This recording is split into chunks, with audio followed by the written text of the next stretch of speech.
Este livro foi gravado nos estúdios da Fundação Dorina Noil para cegos. Lido por Antônio Sérgio Grell.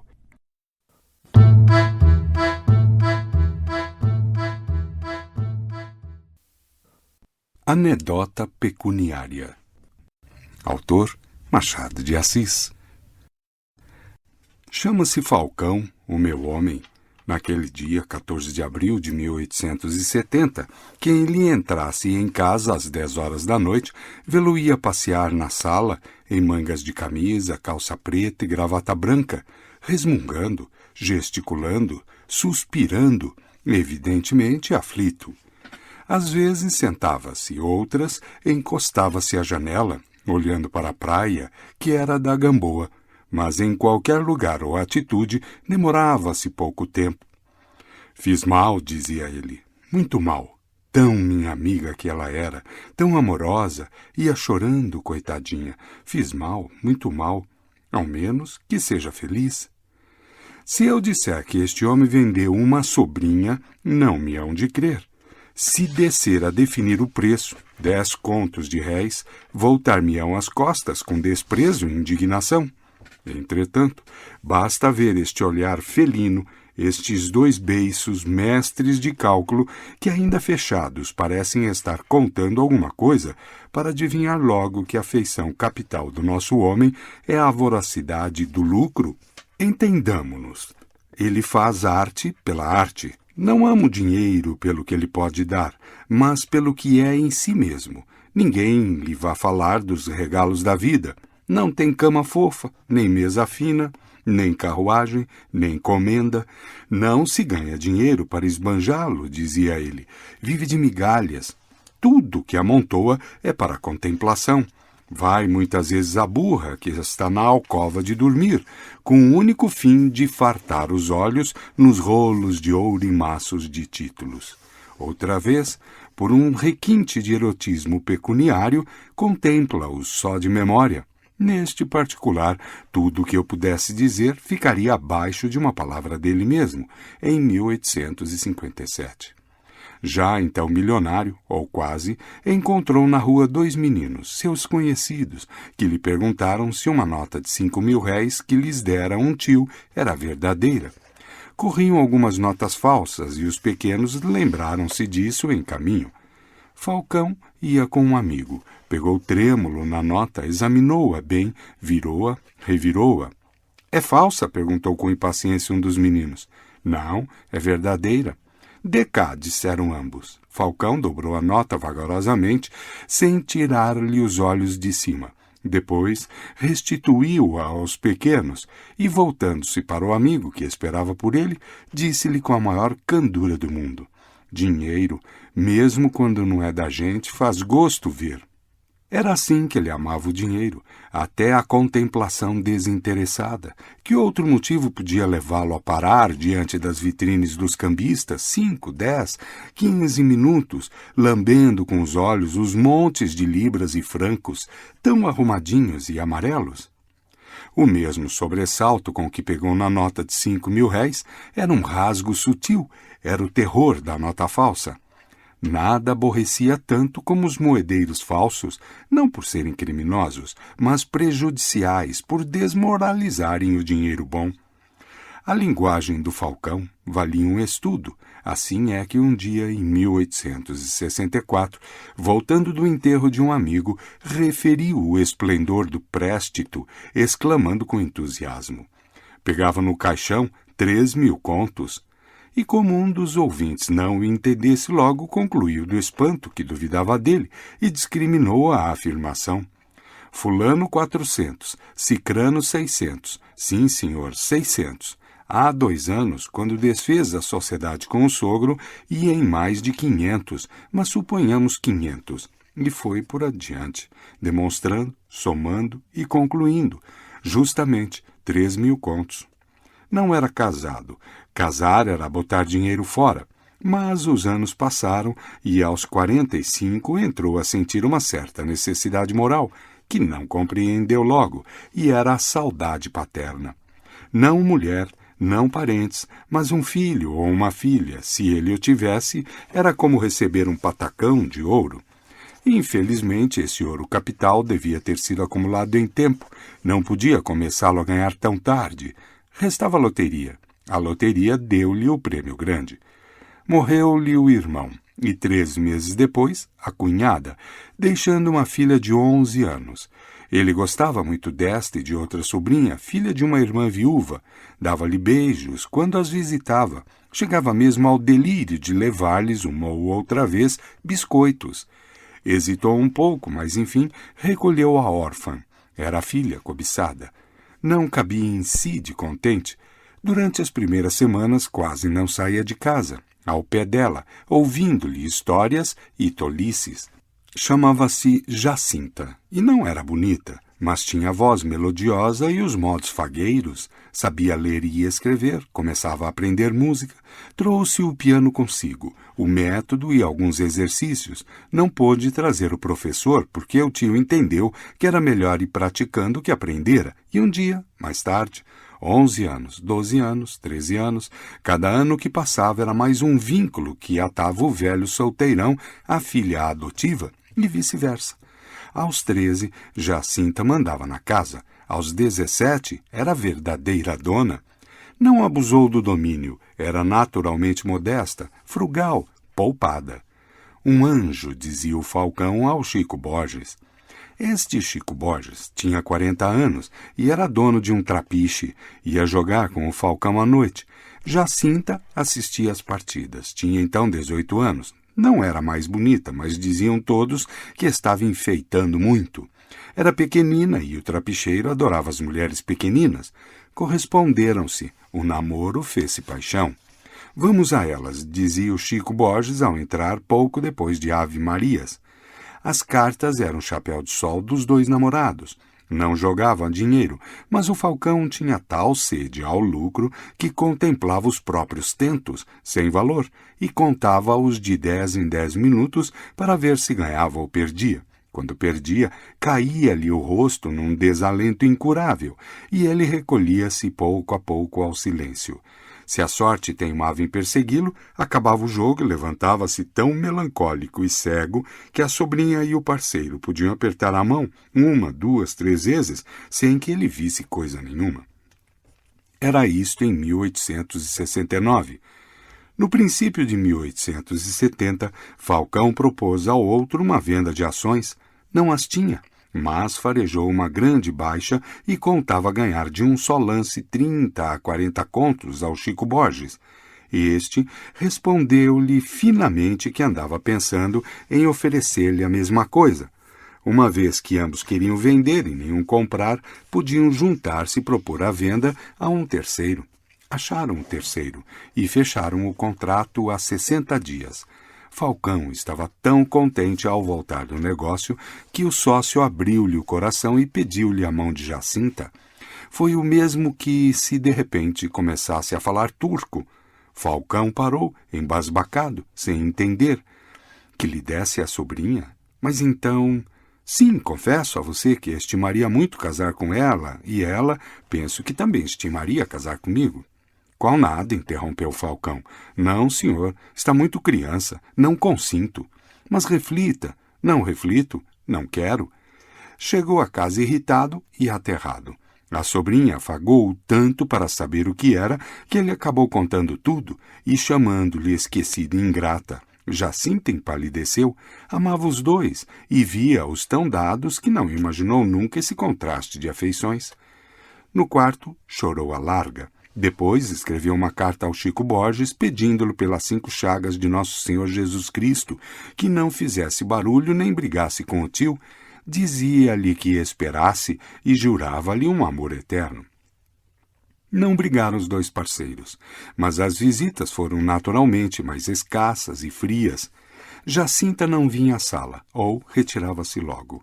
O terror do Falcão era enorme. Ele amava a sobrinha com o amor de cão, que persegue e morde aos estranhos. Queria-a para si, não como homem, mas como pai. A paternidade natural dá forças para o sacrifício da separação. A paternidade dele era de empréstimo, e talvez por isso mesmo mais egoísta. Nunca pensar em perdê-la, agora, porém, eram 30.000 cuidados, janelas fechadas, advertências à preta, uma vigilância perpétua, um espiar os gestos e os ditos, uma campanha de Dom Bartolo. Nota. Dom Bartolo, o pai ciumento de Rosina, heroína da ópera O Barbeiro de Sevilha, 1816, de Gioacchino Rossini, 1792-1868. Entretanto, o Sol, modelo de funcionários, continuou a servir pontualmente os dias, um a um, até chegar aos 2 meses do prazo marcado para a entrega das ações. Estas deviam baixar, segundo a previsão dos dois, mas as ações, como as loterias e as batalhas, zombam dos cálculos humanos. Naquele caso, além de zombaria, houve crueldade, porque nem baixaram, nem ficaram ao par, subiram até converter o esperado lucro de 40 contos numa perda de 20. Foi aqui que o Chico Borges teve uma inspiração de gênio. Na véspera, quando Falcão, abatido e mudo, passeava na sala, o seu desapontamento, propôs ele custear todo o déficit, se lhe desse a sobrinha. Falcão teve um deslumbramento. Isso mesmo, interrompeu o outro rindo. Não. Não quis. Recusou 13, 4 vezes. A primeira impressão fora de alegria. Eram os 10 contos na algibeira. Mas a ideia de separar-se de Jacinta era insuportável e recusou. Dormiu mal. De manhã, encarou a situação, pesou as coisas, considerou que, entregando Jacinta ao outro, não a perdia inteiramente. Ao passo que os 10 contos iam-se embora. E depois, se ela gostava dele e ele dela, por que razão separá-los? Todas as filhas casam-se e os pais contentam-se de as ver felizes. Correu à casa de Chico Borges e chegaram a acordo. Fiz mal, muito mal, bradava ele na noite do casamento. Tão minha amiga que ela era, tão amorosa, ia chorando, coitadinha. Fiz mal, muito mal. Cessara o terror dos 10 contos, começara o fastio da solidão. Na manhã seguinte foi visitar os noivos. Jacinta não se limitou a regalá-lo com um bom almoço, encheu-o de mimos e afagos, mas nem estes, nem o almoço lhe restituíram a alegria. Ao contrário, a felicidade dos noivos entristeceu-o mais. Ao voltar para casa, não achou a carinha meiga de Jacinta. Nunca mais lhe ouviria as cantigas de menina e moça. Não seria ela quem lhe faria o chá, quem lhe traria à noite, quando ele quisesse ler, o velho tomo encebado de Saint Clair das Ilhas, dádiva de 1850. Nota. Saint Clair das Ilhas, ou Os Desterrados da Ilha de Barra, romance popular da inglesa Elizabeth Helm, publicado no Brasil em 1825, traduzido a partir da versão francesa. Aparece em mais de um momento da ficção machadiana, por exemplo em Quincas Borba, capítulo 132, como símbolo da literatura popular das primeiras décadas da independência brasileira. Fim de nota. Fiz mal, muito mal. Para remediar o mal feito, transferiu as cartas para a casa da sobrinha e ia lá jogar à noite com o Chico Borges. Mas a fortuna, quando flagela um homem, corta-lhe todas as vasas. 4 meses depois, os recém-casados foram para a Europa. A solidão alargou-se de toda a extensão do mar. Falcão contava então 54 anos. Já estava mais consolado do casamento de Jacinta. Tinha mesmo o plano de ir morar com eles, ou de graça, ou mediante uma pequena retribuição que calculou ser muito mais econômico do que a despesa de viver só. Tudo se esboroou, ei-lo outra vez na situação de 8 anos antes, com a diferença que a sorte arrancara-lhe a taça entre os 2 goles. Vai senão, quando cai-lhe outra sobrinha em casa. Era filha da irmã viúva, que morreu e lhe pediu a esmola de tomar conta dela. Falcão não prometeu nada, porque um certo instinto levava a não prometer coisa nenhuma a ninguém. Mas a verdade é que recolheu a sobrinha. Tão depressa a irmã fechou os olhos. Não teve constrangimento. Ao contrário, abriu-lhe as portas de casa com um alvoroço de namorado e quase abençoou a morte da irmã. Era outra vez a filha perdida. Esta há de fechar-me os olhos, dizia ele consigo. Não era fácil. Virgínia tinha 18 anos, feições lindas e originais, era grande e vistosa. Para evitar que lhe a levassem, Falcão começou por onde acabara da primeira vez. Janelas cerradas, advertências à preta, raros passeios, só com ele de olhos baixos. Virgínia não se mostrou enfadada. Nunca foi janeleira, dizia ela, e acho muito feio que uma moça viva com sentido na rua. Outra cautela do Falcão foi não trazer para casa senão parceiros de 50 anos para cima, ou casados. Enfim, não cuidou mais da baixa das ações. E tudo isso era desnecessário, porque a sobrinha não cuidava realmente senão dele e da casa. Às vezes, como a vista do tio começava a diminuir muito, lia-lhe ela mesma alguma página do Saint Clair das Ilhas. Para suprir os parceiros, quando eles faltavam, aprendeu a jogar cartas e, entendendo que o tio gostava de ganhar, deixava-se sempre perder. Ia mais longe. Quando perdia muito, fingia-se zangada ou triste, com o único fim de dar ao tio um acréscimo de prazer. Ele ria então à larga, mofava dela, achava-lhe o nariz comprido, pedia um lenço para enxugar-lhe as lágrimas, mas não deixava de contar os seus tentos de 10 em 10 minutos, e se algum caía no chão, eram grãos de milho, descia a vela para apanhá-lo. No fim de 3 meses, Falcão adoeceu. A moléstia não foi grave nem longa, mas o terror da morte apoderou-se-lhe do espírito, e foi então que se pôde ver toda a afeição que ele tinha à moça. Cada visita que se lhe chegava era recebida com rispidez, ou pelo menos com sequidão. Os mais íntimos padeciam mais porque ele dizia-lhes brutalmente que ainda não era cadáver, que a carniça ainda estava viva, que os urubus enganavam-se de cheiro, etc. Mas nunca Virgínia achou nele um só instante de mau humor.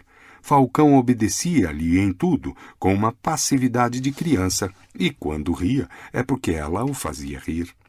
Vamos, tome o remédio. Deixe-se disso, vosmecê agora é meu filho. Falcão sorria e bebia a droga.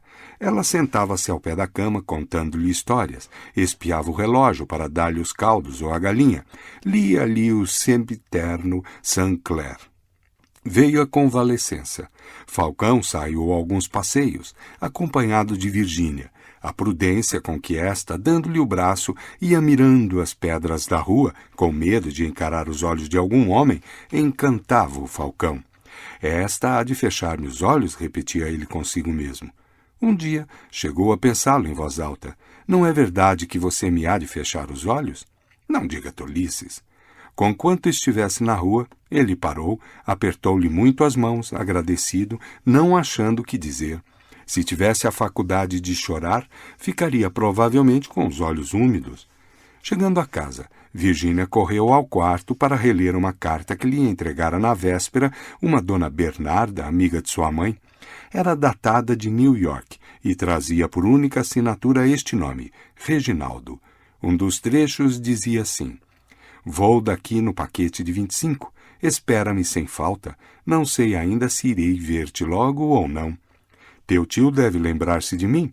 Viu-me em casa de meu tio, Chico Borges, no dia do casamento de tua prima. 40 dias depois, desembarcava este Reginaldo, vindo de New York com 30 anos feitos e $300.000 ganhos. 24 horas depois, visitou o Falcão, que o recebeu apenas com polidez. Mas o Reginaldo era fino e prático, atinou com a principal corda do homem e vibrou-a. Contou-lhe os prodígios de negócio nos Estados Unidos, as hordas de moedas que corriam de um ao outro dos 2 oceanos. Falcão ouvia deslumbrado e pedia mais. Então o outro fez-lhe uma extensa computação das companhias e bancos, ações, saldos de orçamento público, riquezas particulares, receita municipal de New York, descreveu-lhe os grandes palácios do comércio. Realmente é um grande país, dizia o Falcão de quando em quando, e depois de 3 minutos de reflexão, mas pelo que o senhor conta, só há ouro? Ouro só, não. Há muita prata e papel, mas ali papel e ouro é a mesma coisa. E moedas de outras nações? Hei de mostrar-lhe uma coleção que trago. Olhe para ver o que é aquilo, basta pôr os olhos em mim. Fui para lá pobre, com 23 anos, no fim de 7 anos trago 600 contos. Falcão estremeceu. Eu, com sua idade, confessou ele, mal chegaria a 100. Estava encantado. Reginaldo disse-lhe que precisava de 2 ou 3 semanas para lhe contar os milagres do dólar. Como é que o senhor lhe chama? Dólar. Talvez não acredite que nunca vi essa moeda. Reginaldo tirou do bolso do colete $1 e mostrou-lhe. Falcão, antes de pôr na mão, agarrou-o com os olhos. Como estava um pouco escuro, levantou-se e foi até a janela para examiná-lo bem, de ambos os lados. Depois restituiu, gabando muito o desenho e a cunhagem, e acrescentando que os nossos antigos patacões eram bem bonitos. As visitas repetiram-se. Reginaldo assentou de pedir à moça. Esta, porém, disse-lhe que era preciso ganhar primeiro as boas graças do tio. Não casaria contra a vontade dele. Reginaldo não desanimou. Tratou de redobrar as finezas, abarrotou o tio de dividendos fabulosos.